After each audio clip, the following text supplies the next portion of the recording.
ત્યાંના સ્થાનિક લોકોમાં એવી માન્યતા હતી કે ભારતીયો તેમની સંપત્તિ લૂંટીને લઈ જાય છે.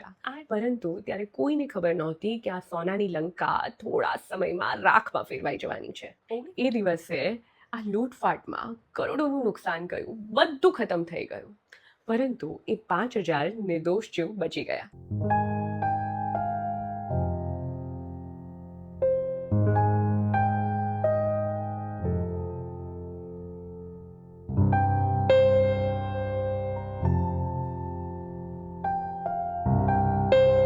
1930નો દાયકો. બર્માની ધરતી ત્યારે એશિયાની સુવર્ણભૂમિ ગણાતી હતી. અહીંની ધરતી સોનું પકવતી હતી, અનાજ અને સાગના લાકડાના રૂપમાં. અને આ સમૃદ્ધિના કેન્દ્રમાં હતા એક ગુજરાતી વેપારી, જે છે મણીલાલ મહેતા. તેઓ અહીંના રાઈસ કિંગ કહેવાતા. સેંકડો એકરમાં તેમના ચોખાના ખેતરો હતા અને ધમધમતી રાઈસ મિલોના તેઓ માલિક હતા. પરંતુ સિક્કાની બીજી બાજુ ખૂબ તંગ હતી. બર્મામાં ભારતીયોની સ્થિતિ ખૂબ વિચિત્ર હતી. અંગ્રેજ સરકાર ભારતીયોને ખૂબ પસંદ કરતી હતી, કારણ કે તેઓ વહીવટ અને વ્યાપારમાં ખૂબ કુશળ હતા. અને દરેક જગ્યાએ, પછી તે જમીનદારી હોય, વ્યાપાર હોય, બેન્કિંગ હોય, ભારતીયોનું, ખાસ કરીને ગુજરાતીઓ અને ચેટ્ટિયારોનું વર્ચસ્વ હતું. પરંતુ આ વર્ચસ્વ સ્થાનિક બર્મીઝ લોકોને ખૂબ ખૂંચતું હતું અને તેની પાછળ એક ઊંડી રાજકીય રમત રમાઈ રહી હતી. બ્રિટિશર્સ અને જાપાનીઝ, તેઓનો રાજકીય એજન્ડા સ્પષ્ટ હતો: ભાગલા કરો અને રાજ કરો. અને તેને કારણે ત્યાંના સ્થાનિક લોકોમાં એવી માન્યતા હતી કે ભારતીયો તેમની સંપત્તિ લૂંટીને લઈ જાય છે. આ વ્યવસ્થિત ચલાવવામાં આવેલી ડિવાઇડ એન્ડ રૂલની રણનીતિને કારણે સ્થાનિક બર્મીઝ લોકોમાં ભારતીયો પ્રત્યે કડવી ઈર્ષ્યા અને અવિશ્વાસ ઘર કરી ગયા હતા. સ્થાનિક રાજકારણમાં બર્મા ફોર બર્મીઝના નારા લાગતા હતા. ભારતીયો માટે ત્યાં રહેવું તે સમયમાં એ જ્વાળામુખી પર ઘર બાંધવા જેવું હતું. અદેખાઈની આગ ચારે તરફ હતી, પણ મણીલાલ મહેતા પોતાની પ્રતિષ્ઠા, નૈતિકતા અને દરેક વર્ગના અને ધર્મના લોકોને સમાન દ્રષ્ટિએ જે જોતા હતા, તે તેમને આગમાંથી સુરક્ષિત રાખતી હતી.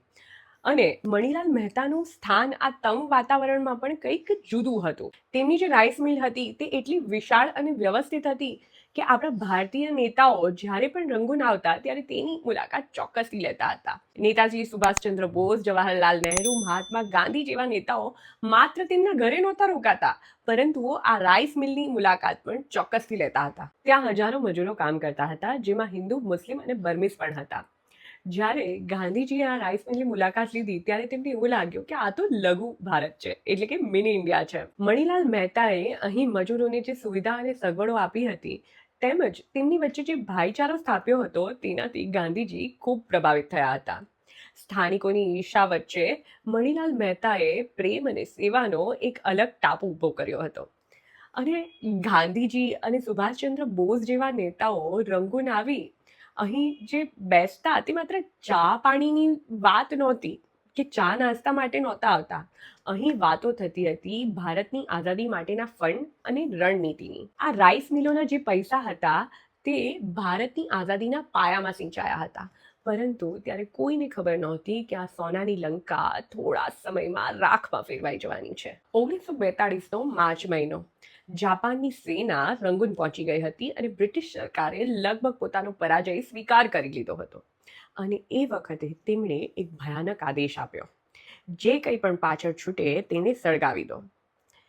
આ જે આદેશ હતો તે દુશ્મનોના હાથમાં અનાજ કે લાકડું પણ ના આવે તેના માટે હતો.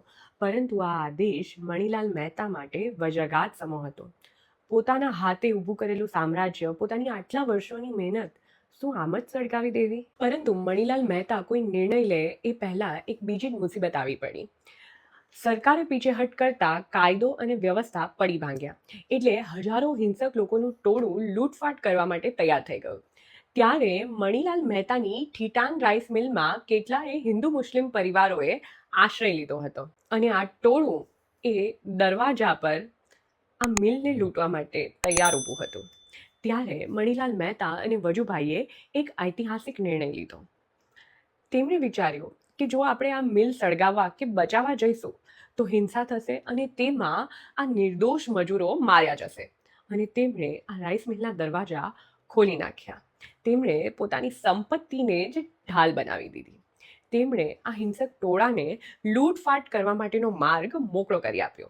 અને જ્યારે તેઓ આ ચોખા અને મિલકતની લૂંટ ચલાવતા હતા ત્યારે તેમણે પાછલા બારણે આશરે 5,000 જેટલા પરિવારોને સુરક્ષિત રીતે બહાર કાઢ્યા.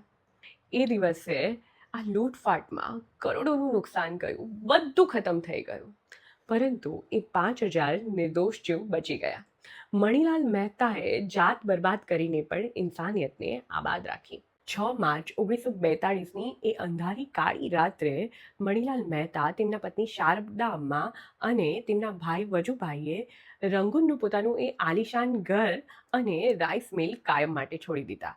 એક રાજા જેવો માણસ હવે નિરાશ્રિત હતો. ત્યાંથી તે અંધારી રાત્રે પ્યાપોન તરફ ભાગ્યા. આ એક સંપત્તિની લૂંટ નહોતી, પરંતુ એક યુગનો અંત હતો. 1949માં મણીલાલ મહેતાએ પરિવારના ભવિષ્ય માટે ભારત પરત આવવાનું નક્કી કર્યું અને તેમના ભાઈ વજુભાઈએ ત્યાં જ રહેવાનું નક્કી કર્યું, બર્મામાં જ. મણીલાલ મહેતા ફરીથી શૂન્યમાંથી સર્જન કરવા માંગતા હતા અને વજુભાઈ મહેતાએ વિચાર્યું કે જે દેશ, જે લોકોએ આપણને આટલો પ્રેમ આપ્યો છે, ત્યાં જ રહીને તે લોકોની સેવા કરવી.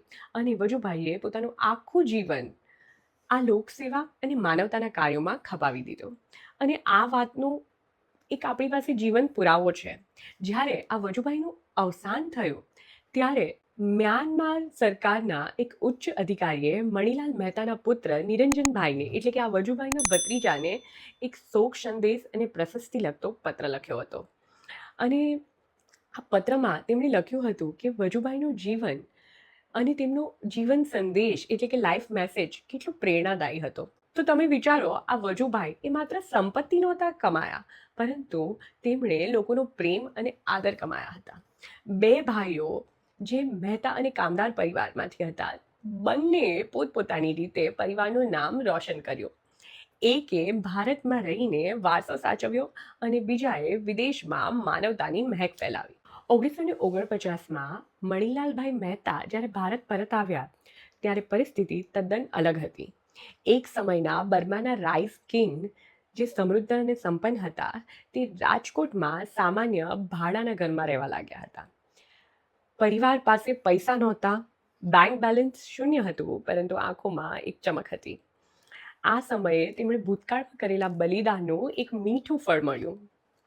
શારદાબા અને મણીલાલભાઈ મહેતાના લગ્ન ખૂબ સાદગીથી ગાંધીજીના કહેવાથી કરવામાં આવ્યા હતા અને તે સમયના રિવાજ મુજબ કોઈ પણ જાતનો કર્યાવર તેમને આપવામાં નહોતો આવ્યો. પરંતુ આ શારદાબાના પિતા ગોવિંદજીભાઈએ પોતાની દીકરીના નામે એક રકમ અલગથી મૂકી રાખી હતી.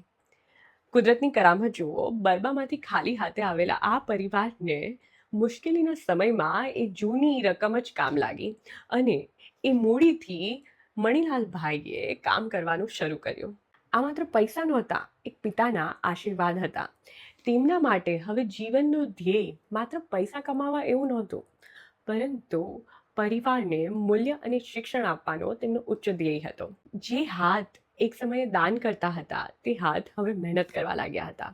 અને સંઘર્ષના સમયમાં પણ આ પરિવારના દરવાજા કાયમ અતિથિઓ માટે ખુલ્લા રહેતા. મહેતા કામદાર પરિવારે સંઘર્ષમાં પણ પોતાની ખાનદાની જાળવી રાખી હતી. નિરંજનભાઈની વાત કરીએ તો ઇતિહાસના દબાયેલા સત્યોને બહાર લાવવા માટે તેઓ જે રાત દિવસ મહેનત કરી રહ્યા છે, તે વાત સાબિત કરે છે કે આ વાત કોઈ એક વ્યક્તિની નથી અથવા તો એક પરિવારની નથી. આ પરિવારની દરેક વ્યક્તિ એક મશાલચી છે જે પોતાના કાર્ય અને સંસ્કારથી આ પવિત્ર જ્યોતને અખંડ રાખી રહી છે. આપણે આ સફરની શરૂઆત એક સવાલથી કરી હતી કે શું ગાંધીજીને મહાત્માનું બિરુદ જેતપુરના નૌતમલાલ મહેતાએ આપ્યું હતું? તો તેનો જવાબ સામાન્ય હા કે નામાં નથી, પરંતુ એક ઊંડી સમજણમાં છે.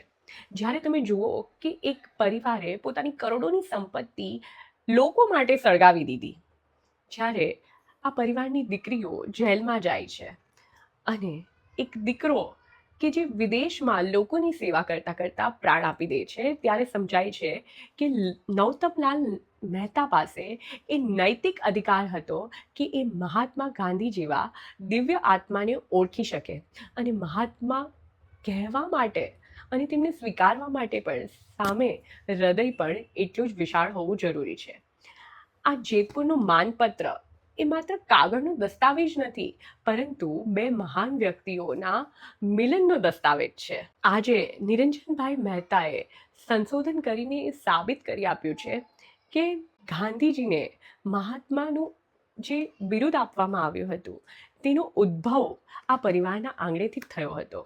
તો આ 18 પેઢીઓના ઇતિહાસનો સાર શું છે, અર્ક શું છે? તો વાત એ છે કે ગોપાલજીભાઈથી લઈને નિરંજનભાઈ સુધી એક વાત કોમન છે, અને તે છે સ્વ કરતા સમષ્ટિનો હિત.